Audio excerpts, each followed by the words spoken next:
Gold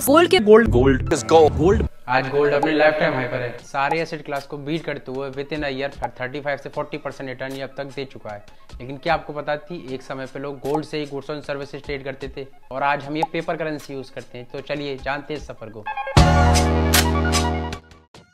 17वीं century से पहले लोग बार्टर सिस्टम यूज करते थे, मतलब वीट के बदले राइस और नमक के बदले तंबाकू, ये सब चीजें एक्सचेंज करते थे। लेकिन इसमें दिक्कत ये थी, अगर सामने वाले को तुम्हारा प्रोडक्ट चाहिए ही नहीं तो ट्रेड पॉसिबल नहीं हो पाता था और इन गुड्स को लॉन्ग टर्म तक कैरी करना पॉसिबल ही नहीं था। फिर धीरे धीरे लोगों ने प्रीशियस मेटल गोल्ड और सिल्वर को एडॉप्ट करना शुरू किया। ये ड्यूरेबल भी था और इनको स्टोर करना भी पॉसिबल था। और जैसे जैसे ट्रेड बढ़ा, इनके वेट के चक्कर में फिजिकल कैरी करना बड़े अमाउंट में पॉसिबल नहीं था और यहीं से करेंसी सिस्टम का जन्म हुआ। 17वीं सेंचुरी में दुनिया का पहला बैंक बना बैंक ऑफ इंग्लैंड और लोग यहाँ अपना पैसा बैंक में रखते थे और बदले में उनको मिलता था एक paper receipt as a proof कि इतना गोल्ड उनके पास पड़ा है। और यही पेपर बाद में ट्रेड में यूज होने लगा। दुनिया ने पहली बार गोल्ड के बदले नोट पर भरोसा किया। अभी भी हर देश का अपना अपना अलग सिस्टम था, कोई भी ग्लोबल ट्रेड के लिए कोई रूल रेगुलेशन नहीं था। 18वीं सेंचुरी के मिड तक जब इंडस्ट्रियल रेवोल्यूशन बढ़ा तो हर कंट्री ने अपनी करेंसी को फिक्स्ड अमाउंट ऑफ गोल्ड से लिंक कर दिया और इसी को बोला गया गोल्ड स्टैंडर्ड। जैसे 1 पाउंड 7 ग्राम्स ऑफ गोल्ड, और यहीं से नोट्स और कॉइन्स दोनों गोल्ड की वैल्यू से लिंक हो गए।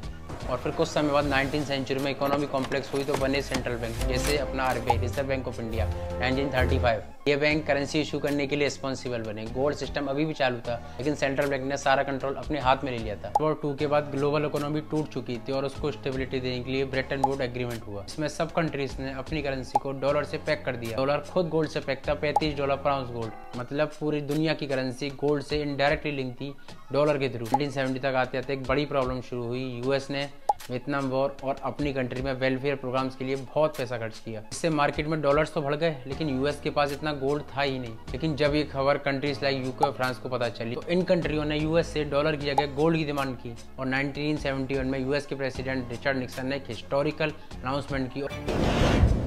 I have directed the Secretary of the Treasury to take the action necessary to suspend temporarily the convertibility of the dollar into gold. Dollar के बदले गोल्ड नहीं मिलेगा और उसी दिन से गोल्ड स्टैंडर्ड खत्म हो गया और अब पैसे की वैल्यू गोल्ड से नहीं सिर्फ गवर्नमेंट के ट्रस्ट पे चलती है। पहले नोट के पीछे गोल्ड होता था और आज सिर्फ गवर्नमेंट का भरोसा होता है। तो अगली बार जब भी ये नोट हाथ में लो तो हमेशा याद रखना इसके पीछे पहले गोल्ड था और अब सिर्फ भरोसा।